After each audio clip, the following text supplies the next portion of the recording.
Thank you for listening to BizPod with me, Paul, and me, Rachel. Our weekly business English podcast where we talk about the news, social media, and hot topics from a business point of view. You'll get a podcast and links to the articles we discuss. This way you can share your thoughts too. Join us as we discuss what's on our minds this week.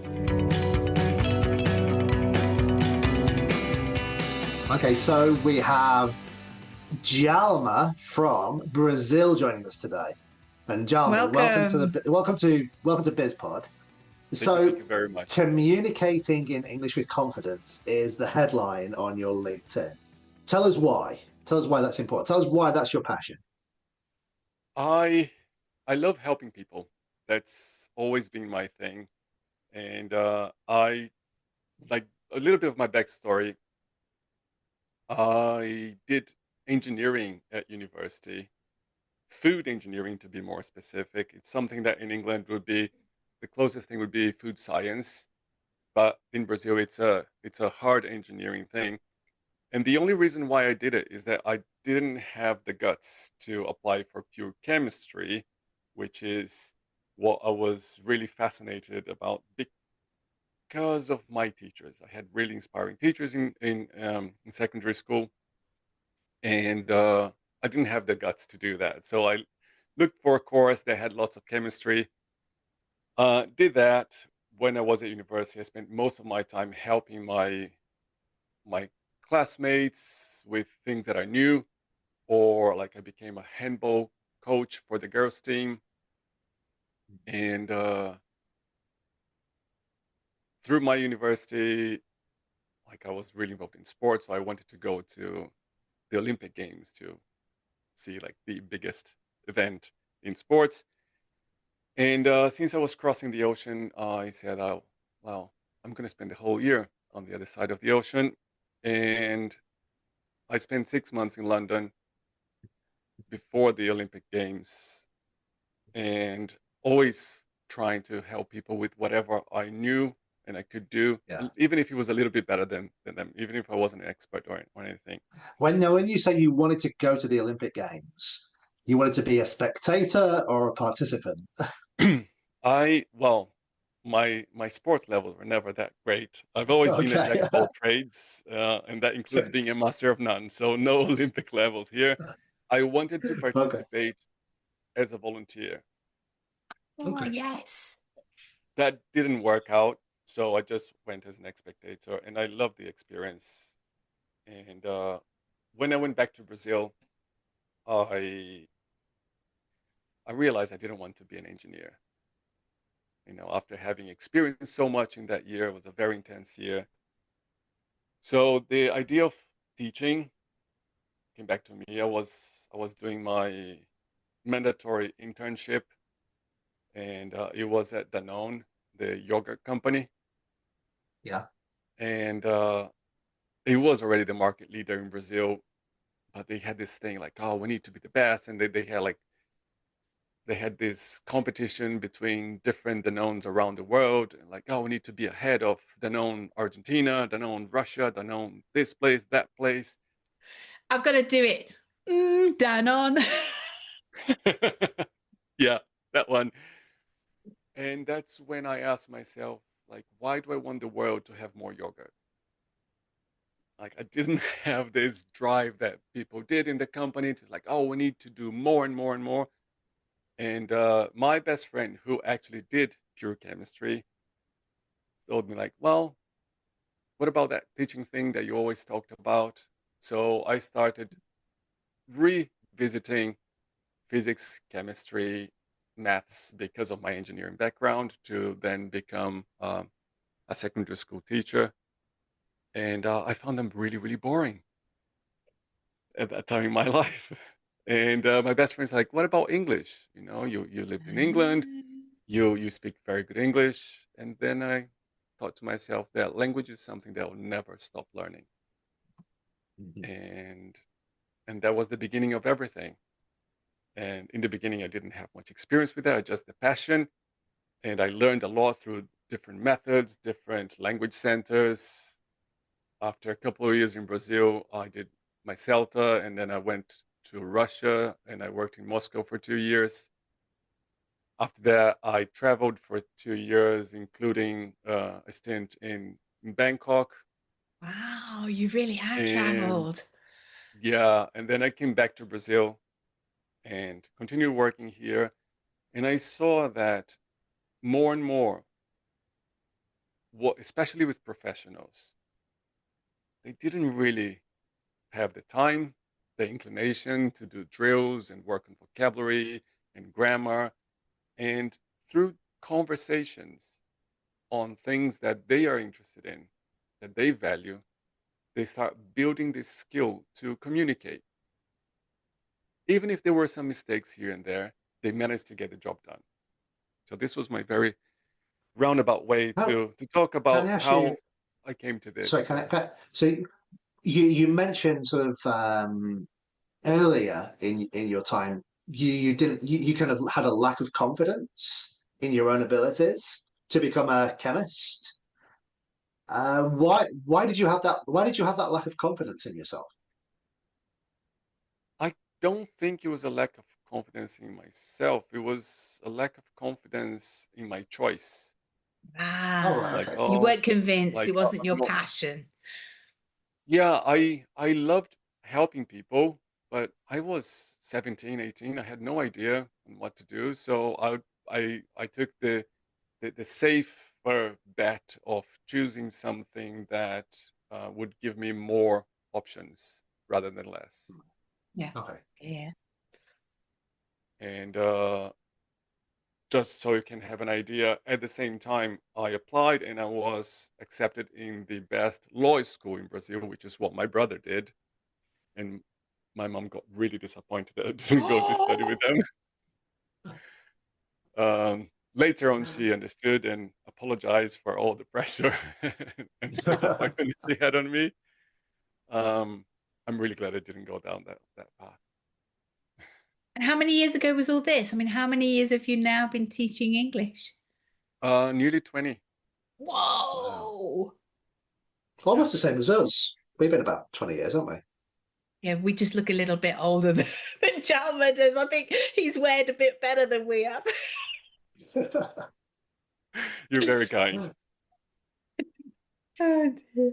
But yeah, and I realized this about 5 years ago. So during the pandemic, I started. So before the pandemic, I I lived here with my family. My ex-wife is English, and she missed England and wanted to go back. Want to go back to the UK, and because of visa situations, the UK is a bit of a mess with that. Even though I was married to an English woman, father of two English kids, I wasn't allowed to live there. Hmm. And so I started looking at seasonal work. So at my ex-wife's suggestion, so like, you love teaching, also love snowboarding. Why don't you become a snowboard instructor? And then I started doing seasons, and between seasons, I would go to England and spend time with them. And but then the pandemic came, and also during these seasons we got divorced, and I was in Georgia at the time, and I started working with a local school, but already planning on working as a snowboard instructor when a former employer of mine got in contact with me and said, like, do you remember we had a project with a tech company from Brazil that I had been offered a position years ago when my daughter was a little baby, and I said, like, thank you, I want to be there with my little daughter, not just see her sleep.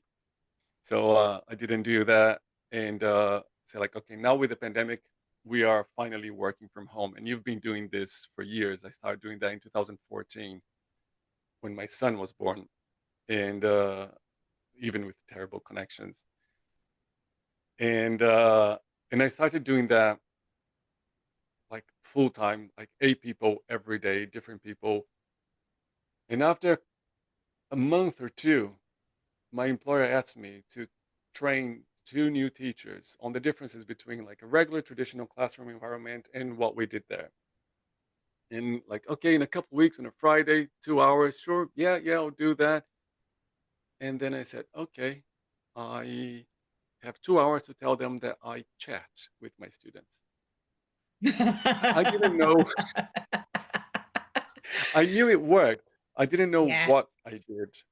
Mm-hmm. Luckily, that best friend of mine, the chemist, was also one of my oldest students. And she had that traditional experience of like, I've tried lots of language centers. English is not for me. I hate the thing. And then when she Mm-hmm. started having sessions with me, it's like, oh, you changed my life. You unblocked my English. So I called her and said, all right, I never believed you because you're my best friend and you're very biased. But now I need to know, why do you think I'm good? What do I do? And she said that, well, I think lots of it has to do with your personality and your curiosity because you want to know so much about everything, regardless of the area. And because of your technical background, people can talk about technical stuff with you, and you want to know more, and you want to know about the business, and you want to know about the challenges and the personal challenge and communication challenges with your colleagues, with your boss, and everything. And people get so into the topic they kind of forget that they're speaking English. Mm-hmm. Mm-hmm. Mm-hmm. Yeah. And doing that without using any other language. So most of my students were always Brazilian. Nowadays, I have people from all over the world. But I say, look, let's just not use any other language. Mm-hmm. Mm-hmm. And Yeah, if you don't makes know how to sense. say something, just explain it to me. Make me understand. Let's play this guessing game and make me understand. And through this simple thing, people develop the school of the skill of explaining themselves in different ways, which is Yeah. super valuable regardless of the language. Mm-hmm.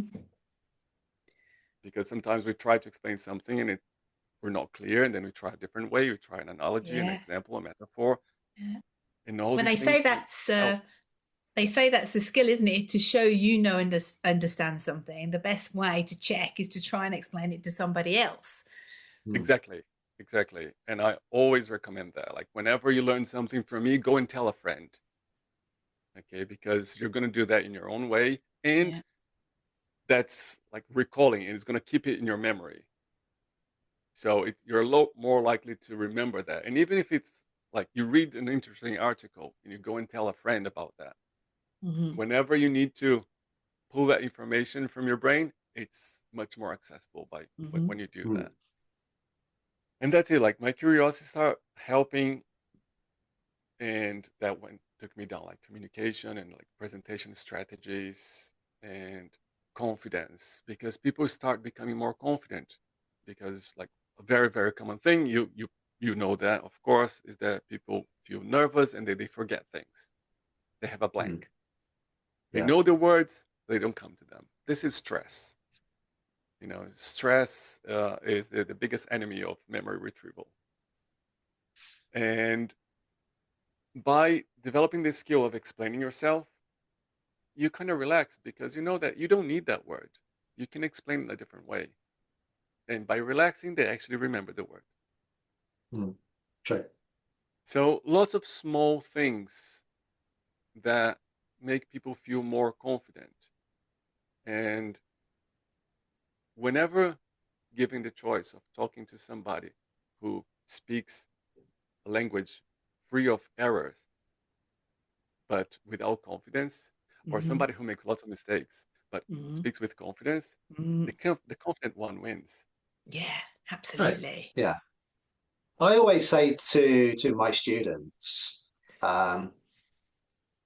there's always one person that they believe speaks really good English. Mm-hmm. And I would say to them, no, they don't. They just have the confidence to stand up there and not care that they make mistakes, so it's not perfect. And I honestly believe that in 99% of the cases, that's the reality. There's just that one person in that group who just has the confidence to speak English and everyone goes, wow, she's brilliant. Whereas actually, it's not that good, but they have the confidence to do it. Yeah, there are two classic examples. One is kids. Kids just don't care. Yeah. Yeah. They actually Yeah. get mad at you if you don't understand them.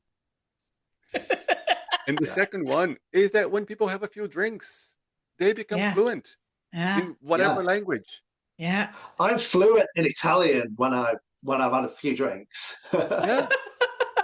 Yeah. So it's learning how Yeah. to become comfortable in those situations, even without Dutch courage.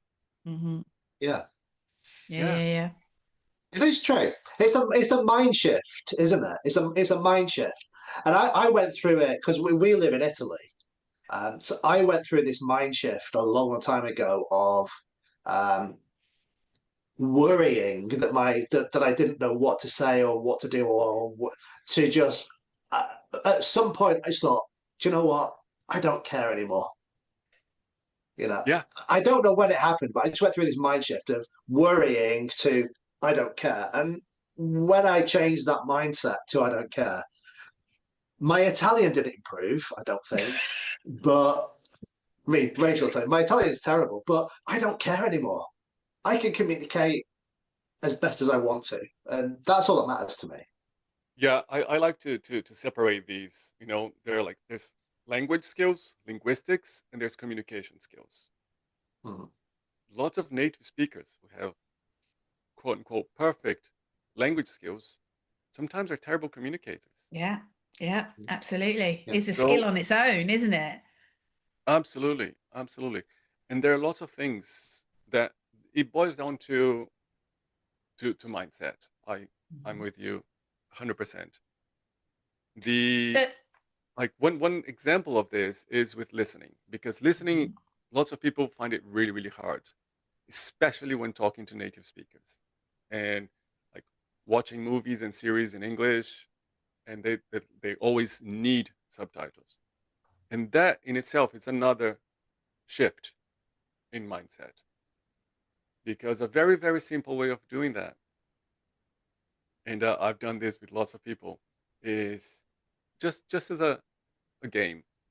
Choose something that you want to watch and watch it for 10 minutes on mute. Like, and then you understand something.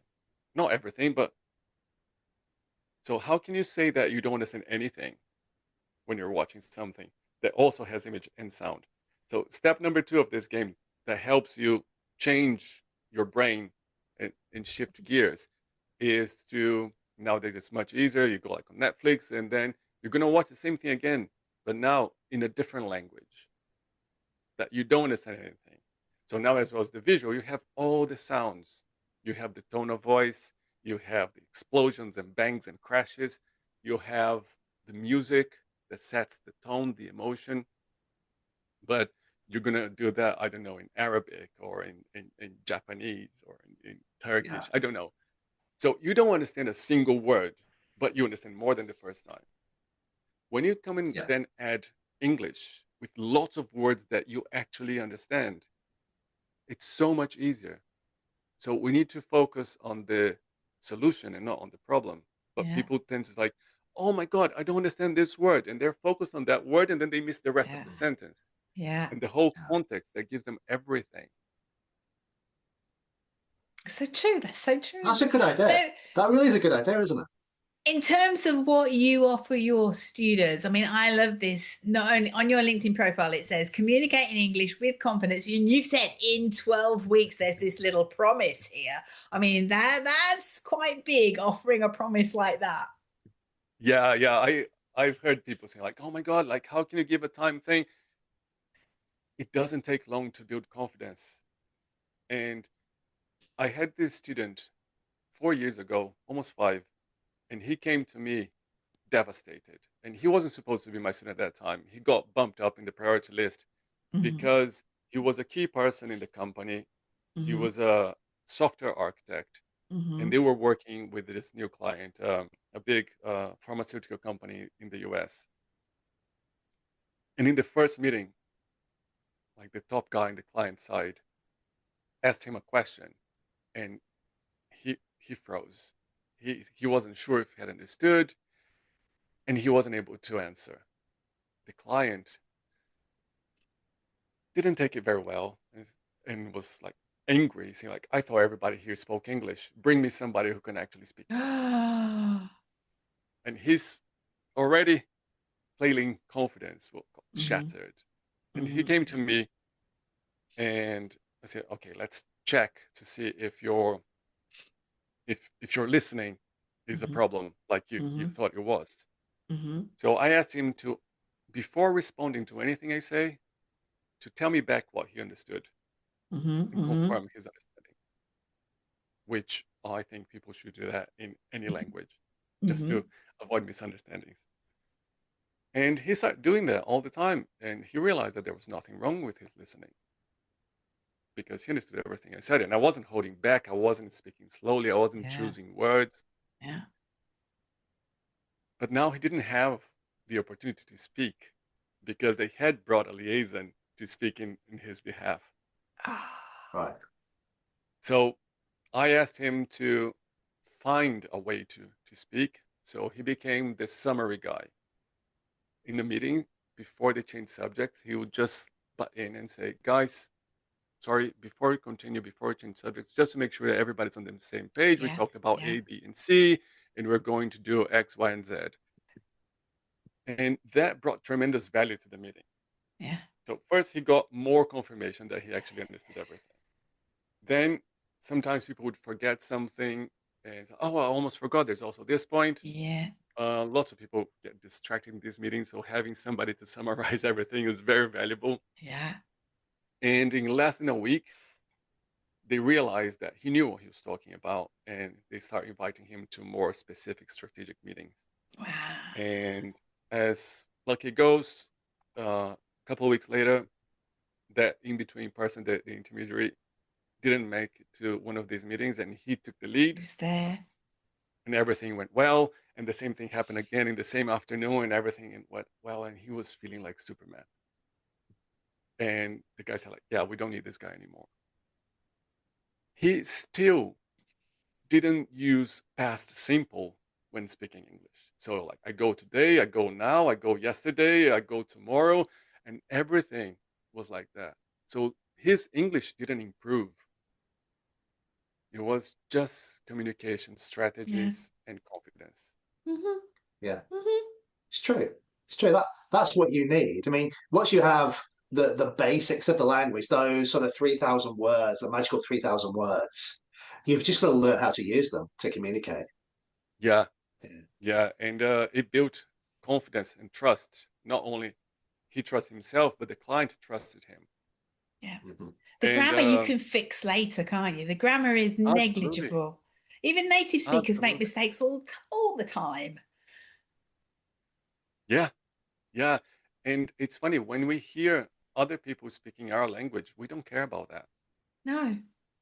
but we take it so seriously. Like, oh no, I cannot make a mistake. Oh, this preposition or this phrasal verb. Like, people want to communicate. They want to get the job done. So they didn't hire that company because everybody spoke English beautifully. They hired the company because of the value that they brought in. Yeah.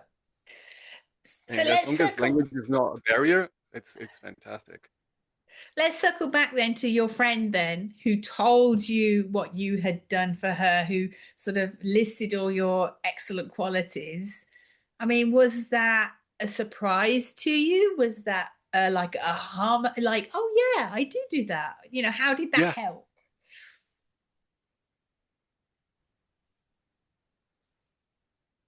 it was it was exactly that. I I'm like, all right, yeah, that makes sense. Because I didn't know what I did. I knew it worked because I had helped lots of people, Mhm. but I didn't have the awareness of it. And that helped me train other people do something similar. And it was funny because in that training session, one person became quite defensive because it was less language and more confidence. So she was a Yeah. more traditional teacher. And then I told my employer later, like, oh, I think I scared her off. And he said, like, no, that's actually a good thing, because if it's better to leave before she starts, like once she starts and have clients, and then that she'll try to do something that it's not bringing value to the client and this is what we do, then it's absolutely Yeah, fantastic. So yeah, makes it sense. was another good thing. So I'm just curious. I mean, so out of all three of us, Rachel is probably the more academic of us. Um, Sorry. so yeah. So what Jalma has kind of described would be, to my mind, sort of communicative language training, communicative language skills. But probably, but I don't know. I mean, what do you think, Rich? I mean, does that skill, that language training, does that sort of fit within any sort of particular academic structure? But yeah, I mean, what came to mind for me is with online teaching. I think that fits so perfectly with online teaching. That kind of Yeah, building, because when you're on camera, you've got to, lights, action, camera, you've got to perform. And I just yeah, think it's just the perfect, during the pandemic, prior to the pandemic, being an online teacher, everybody was like, oh no, want face to face because they wanted this serious, let's study a book, the academic stuff. And then, of course, pandemic, everybody works online. Now, after the pandemic, when you say to people, they say, can we have lessons? And you say, well, they're online. They all go, oh, that's great, perfect. And I think, yeah, if anything, people's English, or not just English, language skills, especially for business professionals, is going to be better because they're learning online, because they've got that camera in front of them, they've got to perform, that you can't refer to a book in front of you. Yes, you can do screen sharing, but the situation is just so much more conducive to boosting confidence and getting people talking.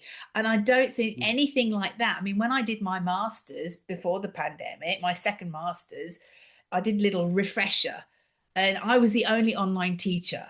And I was like the dirty piece of muck under the shoe. All the rest were like academic, problem. And I was just like, no, I teach online. And now I'm thinking, we're laughing because they've got to teach online now. And they I'm don't know how thinking, to. there was nothing in the reading or anything. There was no scenarios. It was all about traditional teaching. I think the world of academia, I would presume they are now catching up, but I don't know. But they had sort of they had thought, oh, online teaching, that's so disgusting, Yeah, in a sense. absolutely. But I think in terms of Yeah, what Jalma said about boosting confidence, I think this scenario is such a yeah, perfect safe space, especially because it truly replicates the meetings that they're having online now, with everybody working with yeah. teams and that. So it's like you're taking the classroom, and the classroom is exactly mirroring the real life. There's a person in front of you on screen, there's five people on screen. So you haven't got this Communicate. Yeah. mismatch with, I don't know, that's what I think. What do you think, Jalma? Yeah, I couldn't agree more. And it's interesting because, as I told you, I started in 2014 because my daughter was born in Brazil, but then her mom, like for the second child, it's like I really missed England and I want to be close to my mom. So my son was born in England. And I spoke to my private student and said, guys, please, can we try online? It's a test drive. I said, yeah, of course. And actually, I started that because of a friend who lives in Germany. And she had a child as well around the same time. And she wanted to go back to work after her maternity leave. And she didn't have time to, or the flexibility or the lack of flexibility to like attend regular language center sessions twice a week at a fixed time because of her son. So with me, there was more flexibility, and she was actually my first online student. And everybody, of course, it's a very honorable reason, and so, yeah, of course, like let's try. When we came back, nobody wanted to go back No. face to face. Like, yeah, Yeah. because all the commuting, the time, and the, the convenience of this. And I was looking at you when you're talking, and one of the things that you do, and I help my students do as well, is to be more expressive. Like you were, when you're talking, you should hear and feel your passion. And on camera, we need to be a little bit bigger. So Yeah, one exactly. of the things that I do, and I always ask my students, is to we always record our sessions, and then we do some analysis, and we Yeah. break it in three parts. First, just video, no sound. Look at yourself. You're gonna hate it initially, but then I like to say, imagine it's a friend. Okay, what would you tell? Do they look bored? Do they look enthusiastic? Do they look like they know what they're doing? Do they look confident? And you can start seeing those things and doing more of it, less of it. Mm-hmm. Mm-hmm. Second stage, it's audio only. So don't look Yeah. at yourself, just hear yourself and analyze the same way. How do I Yeah. sound like? Yeah. Do I sound like a boring history teacher, like a monotone all the time? Can I hear passion in my voice? Can I hear enthusiasm? Mm-hmm. Can I hear authority? Mm-hmm. And finally, analyze the transcript. Mm-hmm. Then you can go into filler words. So like, Ums and ahs and ums and ahs, yeah, all the known words, and practice and re-record things and say the same thing again, replacing all these filler words and known words with silence. Mm-hmm. So learn how to vary your rate of speech. Naturally tend to do this. Like if you make a side comment, it's something that you do really, really quickly, and then you come back to the main point and then you slow it down. And when you choose to pause for a moment, just like I did now, like you draw people in, you give people time to process what you're saying and really drive the message home. So, one of the main things with business English and communication in the workplace is have people feel that you have authority, that you know what you're talking about, so they can trust you. And lots of that, it's about how you say things and a lot less than what you say. Yes. Yes. And 90% of my clients originally come to me saying that, oh, I need to improve my grammar, present perfect, phrasal verbs, vocabulary. And then when you start talking, because they don't feel that they're good enough. Mm-hmm. I had a client the other day who mentioned that whenever she is the authority in the room, she's fine. If there's somebody who has like higher seniority, she feels shy, she withdraws, and then she thinks it's about English. It's not. Oh, It's not about the language. Of course, the language is one more factor that will affect your confidence. All these things will help people communicate in a more confident manner. yeah. there's a FBI guy. I share the video on YouTube, Joe Navarro. And he does a lot about body language. And there's one particular video in his whole set, which I always send students for exactly the same reason, Jalma. And he talks about Martin Luther King, I have a dream. And everyone's going, Pause. what's the dream? What's the dream? Because of the Yeah, pause. And he talks about Barack Obama. He said, anybody who's confident, they move slowly. They speak slowly. He says, all you got to do is slow everything down, and it just oozes confidence. You own the room if you're slow. And there's just little things, and none of what he talks about really is about language. It's about like the absence of language or the speed of the language. It's not actually about what you say, but it's a exactly. fantastic video. Yeah, another thing is your tone of voice. Yes. So if you go to the work meeting and use the same tone that you use with a baby or a dog, you say, "How you doing today?" Yeah, that's not gonna come out very good. No, no. So a lower end of your vocal range Yeah, is associated with more authority. yeah. Hmm. So just by dropping a little bit and sounding a little bit deeper, a fantastic example of that with something that was done maybe or probably, or definitely a little bit too much, was Elizabeth Holmes from The Theranos. actress.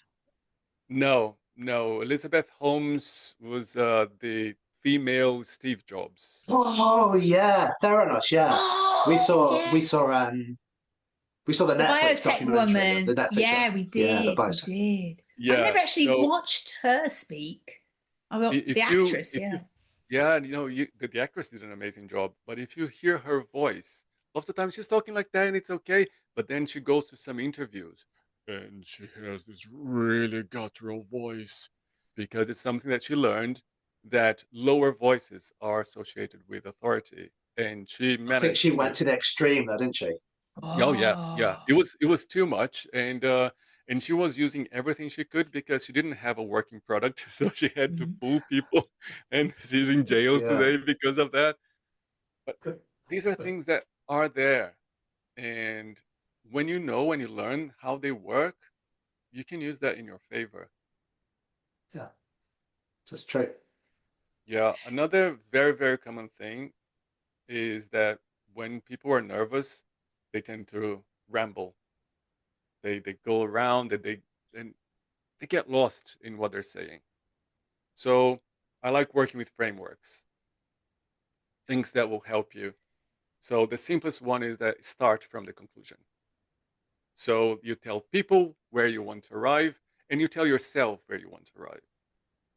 And if you start with a number, 1, 2, or 3, that really helps. So like there's one thing that you need to know about this. And then you talk about this one thing. Or there are 2 types, and you talk about the 2 types. There are 3 steps, and you talk about the 3 steps. So you tell the audience and your own brain so you don't go off on a tangent. We This do adds the tell you what I'm gonna tell you what I'm gonna tell you. Then I tell you, and then I tell you what I've just told you. absolutely. We love threes. Yeah, magic Yeah. of 3. Yeah. This is the introduction, development, conclusion. It's the same Yeah. thing. Yeah. And examples. Lots of times people speaking in theoretical terms, but examples, stories, they are messages within actions. Yeah. Like Yeah, like we, you've used stories today that have truly highlighted the points you wanted to get across with us. yeah, it's something that I didn't realize I did. And then I learned that I did. And it's like when you see people saying one thing but doing another, Mm-hmm. you believe in their actions. Mm-hmm. And stories are actions put Mm-hmm. together. Mm-hmm. You know, it's why in job interviews, recruiters love behavioral interview questions. Tell me about a time when you Mm-hmm. made a mistake. Tell me about a time when you showed initiative, and you need to tell a story. And then there's another framework for that. There's the STAR technique: situation, task, action, result. Mm-hmm. So having these structures really help people organize their ideas. And the more they practice them, the more natural it becomes. Because lots of people think they're like, oh, but this is not me, this is fake. It's not fake. It's just unfamiliar, Mm-hmm. you know? Like we we're speaking English. I didn't grow up speaking English, and it's not fake. I'm not faking English. I learned this skill and I'm applying this different skill. Same thing with driving or, I don't know, surfboarding, Yeah, anything. It's a skill. right? Yeah. And with skills, we need to practice. Studying a skill, watching videos about skills, doing exercise about skills will not help you develop this skill. Like you mentioned, like surfboarding. You can watch as many videos and read as many manuals as you want, but it doesn't mean you can surfboard. You know, Right? you learn to Well, surfboard by going on the beach, standing on the surfboard and falling off. That's how you learn. Yeah. yeah, very, very slowly. By far the hardest sport I've ever tried in my life. Okay. Well, It's a very Brazilian sport. It's not really an English sport, surfboarding, is it? no. I need to go to Cornwall. Well, We don't yeah. have even Cornwall doesn't have the Cornwall. waves for surfing. No, not really. Oh no, they do. They have great waves there. Really? I know the Yeah, north it's coast of cool. Cornwall. You just need a very thick wetsuit. It's cold. Right, well, I suppose really, I mean, if any of our learners want to get in touch with you, Jalma, it sounds like you've got a very a very useful approach, a communicative approach that you take, that you offer. I mean, are you open to people getting in touch with you and connecting with you, particularly on LinkedIn? Absolutely. Yes. Hit me up on LinkedIn. It'll be Good, more good, than a good, good. pleasure to see if I can help people and develop a strategy together to address their particular needs. Mm-hmm. Okay. Any other questions, Paul? No. All right. I just want to say Nice thanks. Nice to meet you, Jalma. Yeah, thanks for coming on. Thanks so Great much. meeting you guys. Thank you. Okay. Thank you. And thank you for doing this. All right. Keep on doing this. It's absolutely amazing. I've been watching lots of different episodes and I really like it. Oh gosh, us talking It's kind about of it's really a stupid hobby for things. us, isn't it? Yeah. It's a hobby for us. Yeah. It's a great hobby, right? To have interesting conversations. Yeah. That's true. Very, very All inspiring. right. Thank you. Thank you. All right. Okay. Thanks for listening. We hope you liked our podcast, and please don't forget to subscribe and stay connected with us. Until next time, goodbye.